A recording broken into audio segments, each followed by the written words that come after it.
رئيس الأركان الإسرائيلي قال سنبدأ من الآن الحرب ضد سوريا، يعني سوريا باتت مفتوحة.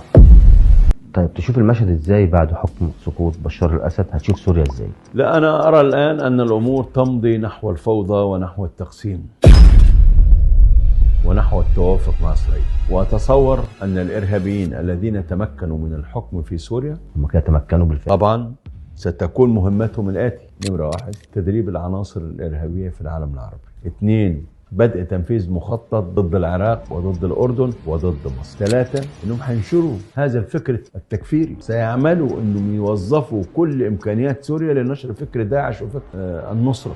هو ده اللي هيحصل، ده هتكون نتيجته التقسيم اللي هيتم. إسرائيل ستفرض إرادتها، إسرائيل ستتواجد داخل سوريا. رئيس الأركان الإسرائيلي قال سنبدأ من الآن الحرب ضد سوريا، يعني سوريا باتت مفتوحة.